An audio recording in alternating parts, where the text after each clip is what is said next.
Yes guys, what is going on? Welcome to another Sorare video. Today we're going to be looking at 5 things that we've learned from playing the first ever new system Sorare game week, lads. So game week 463 is and was the first ever game week the Sorare have implemented relegation, promotions, reward boxes. There's loads of things to get into, and hopefully you guys can contribute to the conversation in the comment section as far as what you've learned as well. But as far as the game week went for me, it went pretty well. There was a few things that I got annoyed at, which we all do, I think, from time to time. Not necessarily Sorare related, but we'll definitely get into that. But yeah, this is Sorare data showing me that I won £182 and 600 So coins. No cards for me this weekend, but I did win a few boxes, and Sorare data doesn't actually show you the amount of boxes you've won. You have to go into Sorare itself to do that, which is pretty simple. We can just go in and have a look. So we go back to that game week. So that was March 29th to the 2nd. And my classic season Division 3 Premier League team got promoted, which means it won me a couple of, there we go, reward boxes and 100 coins. So we'll definitely open them in the video as well. But yeah, overall, I'm, ecstatic with, what I've won. To be completely honest with you, I didn't expect it to go this well for me. I definitely didn't expect this team, the MLS Special Weekly, to do this well. 200s from Herrera and Artur were ridiculous. But Brady conceding the third goal in the 95th minute took me from like 8th down to 29th. So that was bitterly disappointing. But nonetheless, we still managed to win some ETH or cash there. The Premier League Classic season, like we mentioned, this did get promoted. So that is now in Division 2. And it did win me 2 reward boxes. This was pretty nice as well. We just held on in contender in-season rare for the cash prizes. They paid up to 60th place, and I was 59th, so I was really, really lucky here. But one of my players didn't actually start. He was expected to, but didn't. I think he got rested. Bit of an easy game. And my captain blanked as well. And it kind of just shows there, like, 385 points in contender in-season rare is winning, £40 basically, or just under. Pretty average score. Like, it's not that good of a score. Like, it's good, it's respectable, but it's nothing crazy. 240 super rare is where it just gets so disappointing for me. I was 1.95 points away from winning $300. I was over the threshold. I think I was on 402 points at one point, and then Opta sadly adjusted me down, which I know you guys have, felt that pain as well, but it is what it is. I can't really do too much about that. Under 23 super rare blanked, apart from Thistalinga up front with 2 decisives. Challenger in season was a disaster, but we did manage to not get relegated, which we'll get into on Sorare itself. But yeah, Diogo Costa with a red card there absolutely killed me. Premier League in season didn't really go too well either. Alanga starting on the bench. 220 was a bit of a throwaway, but a couple of decisives in there. And then we've got Contender Classic season rare. Went okay, but didn't go well enough. We were 27.83 points away from winning any boxes. And then we were 75 points away from winning a tier 3. So basically 400 points for a tier 3 in Classic Contender Rare. Division 1, that is.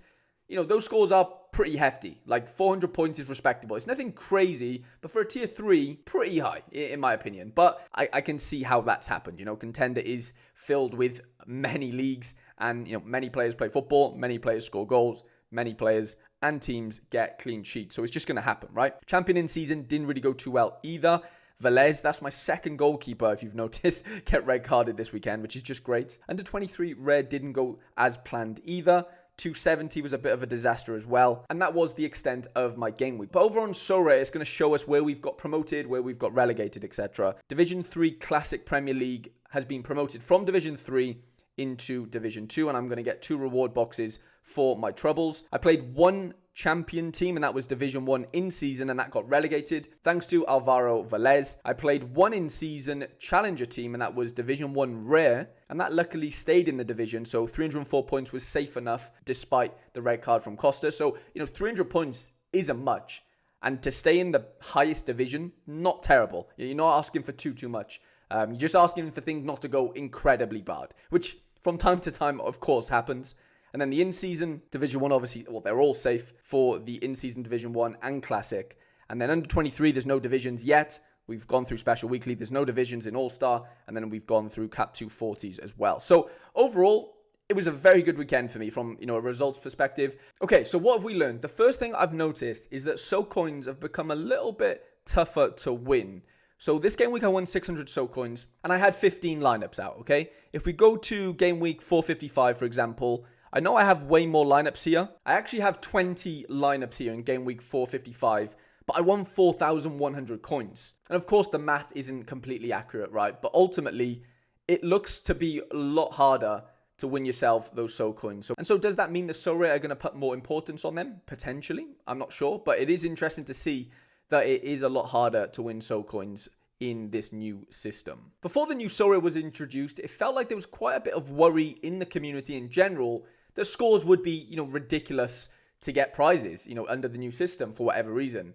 But I do think the new divisional system that they've implemented allows for segregation of, the better and more powerful accounts, galleries, players to be congested into the Division 1s, the Division 2s and 3s, which leaves then your Division 4s and 5s, still being able to win something respectable without having to compete against the best cards, scoring the best scores every game week. Now, this is a small sample size, of course. We're talking about one game week and we're talking about one competition, right? I'm looking at Contender Classic Limited, okay, in Division 4. Now, they pay down to 418 prizes, that's guaranteed prizes. And then beyond that, between 419th and 2,110th, win reward boxes. So 418 are guaranteed cards, and then the rest of the people, so another 1,500 people, could win cards, but most likely win boosts. I had a look on Sorare data. 293.91 points was the score to finish 418th in that division this weekend. To me, that is insanely average, and I know all they're winning is a tier 5, but regardless, Division 4, that is not even the lowest division that you could play in this competition. You could technically play in Division 5, which looks a bit like this. There was 176 guaranteed cards and boxes paid down to 890. Now, there's less prizes in there because Division 5 is going to have less participants in compared to Division 4. The Division 2, 3, and 4 are going to have way more players playing in them than Division 1s and 5s, effectively. And so, I was just a little bit shocked at that, to be honest, because, scoring 293 points isn't hard to do, if I'm being completely honest. Now, that's not me saying I could do that because I have a bigger gallery or whatever it is, right? That's definitely not the case. That is a very average score, no matter who you are in this game.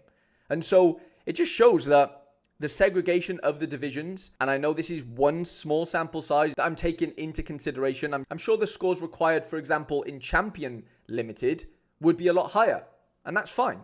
But all I'm saying is there is places on this game right now that you can score incredibly average and still win cards.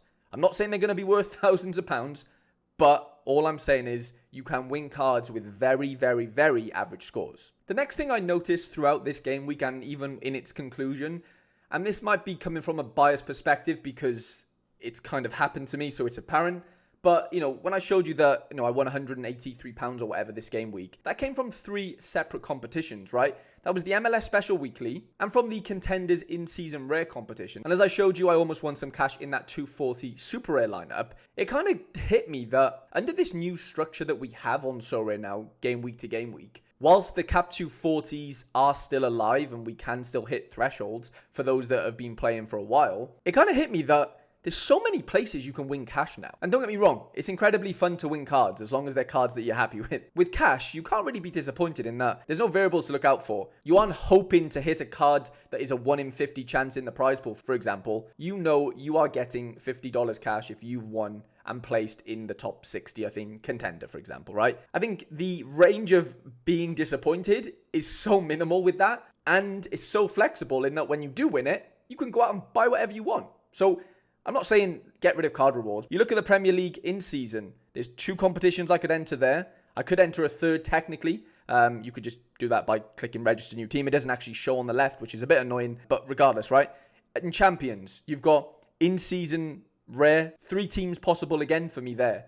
The same for Challenger, not only in rare, but in super rare. Now, again, I get it. This is a personal thing. Of course, if you're playing at different levels at this game, it's not going to be the same for you as far as how many places you can win cash.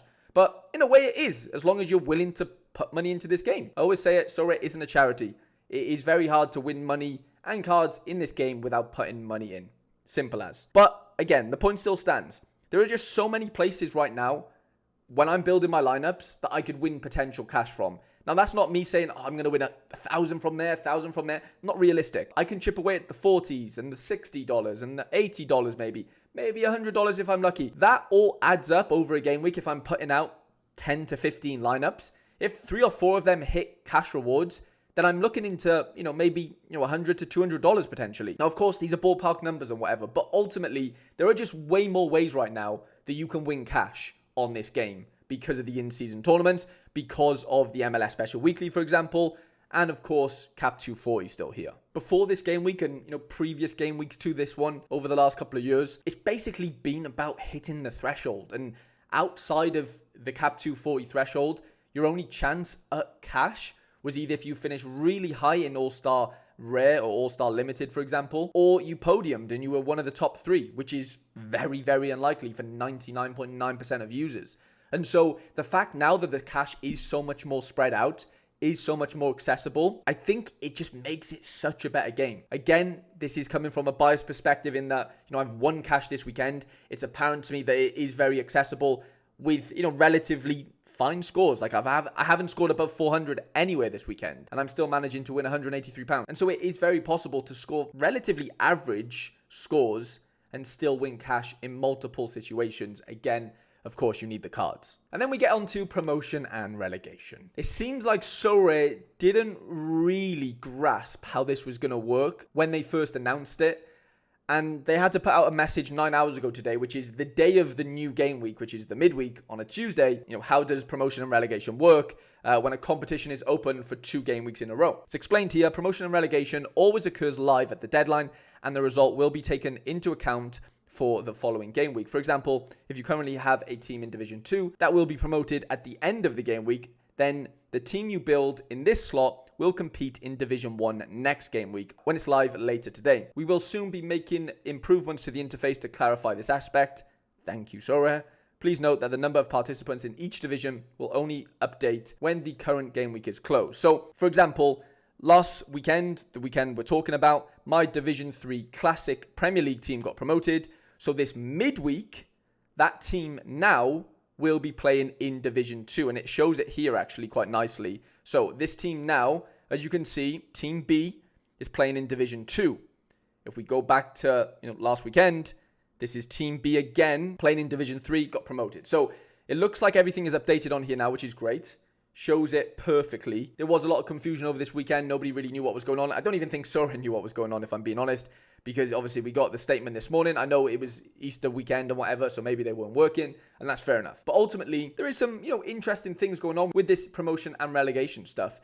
It feels like this weekend specifically, if you played a team in maybe Division 3 or 4 at the rare level, it felt as though it was a little bit easier to win rewards and get promoted, and I think I was a beneficiary of that in this Division 3. And that was because most Wales who would have 3 teams in one game week or, in one competition would have a Division 1, a Division 2, and then they would skip Division 3 and they would be put into Division 4. There wasn't that many players and that many good lineups in this Division 3 Classic for Premier League over the weekend. Now, it wasn't true everywhere, but kind of was the blanket statement. And so I don't know whether that's going to be a thing going forward as far as, D3 being a bit softer. Of course, we'll have to see how it all pans out. But the whole promotion and relegation thing, as long as they can get it right as far as the UI goes and stuff, I think is a really interesting dynamic. It is making me, and I think other people I've seen as well on content and just on socials, contemplate maybe avoiding Division 1 for a weekend because they don't think they have the cards to compete there for that weekend, even though you could have a lineup there. So, for example, in Champion this weekend, I could play a Division 1 Classic team if I wanted, but if I felt as though my Classic cards weren't great and I didn't really see myself competing there, well, then I could just play a team in Division 2. If I think it's going to be softer there as far as the teams there, the players who are playing there. Of course, we could go more in depth on promotion and relegation, and I'm sure we'll learn more about it interface-wise and all that sort of jazz over the next few weeks, like Sorare mentioned. And then the 5th and final thing we are about to learn, actually, is our reward box is fun. Like I mentioned at the start of the video, we've managed to get ourselves 2 reward boxes. So we're going to open them now. We've got our coins first, which should be 600 coins unless Sorare have duped us. Let's hope they haven't. 600 coins there. We've got the Ethereum from Contender in-season rare, which is £39.91. The MLS Special Weekly, £143, finished 29th there. And then the reward boxes, right? So I finished 54th. We got promoted from our Division 3 Classic Premier League team up into Division 2. And for our troubles, we got ourselves 2 reward boxes. Now, the probabilities of us pulling a card in one of these boxes is basically 5%. 95% chance of us hitting a level up. But, you know, a few rare level ups won't go amiss. So we'll open them right now then, lads. What do we get for our first ever box? Oh, okay. You have to, like, open the box and then open the box again, I think. Is that right? Or maybe not. Let's open this one. I've never done this before, obviously. This is brand new to us all. So we've got 2 rare light boxes. I guess you have to open them. Yeah, here we go. So, first box ever for me, basically, outside of Rivals. What do we get? Division 3 Premier League. Oh, we've won a card. Oh my God. We've won a card. Oh my God, I've won Ruben Diaz. Oh my God, what? No. What is going on here? Oh my days, that's a star rare, I think. I think that's a star rare. Or he's at least a tier 1. Oh my days, what the hell? What the hell? We've just won Ruben Diaz. I've woken my girlfriend up on the sofa as well. She's laughing. I don't know whether you can hear her, but what the hell? Right, let's open the second one. Okay, a level up for the second one. Okay. We didn't win 2 cards. Oh my... What the hell has just happened? We just won Ruben Diaz from a reward box for Division 3. That is absolutely mental. Well, I'm going to be a bit biased now and say that reward boxes are fun. Sorare, I hope you haven't fixed this. I'm sure you haven't because I got absolutely screwed over in 240 Super Rare. I don't even know what to say. Like, genuinely. I'm completely in shock here. I don't know what to say, lads. This video's taken a bit of a weird turn. Let me know in the comment section, lads, what you think of that. Let me know if you've pulled any cards yourselves. Hope you've enjoyed, lads. Leave a like if you did. And subscribe to the channel if you're completely new. I don't know what to say, lads. I need to go. Sorry, lads. Catch you in a bit.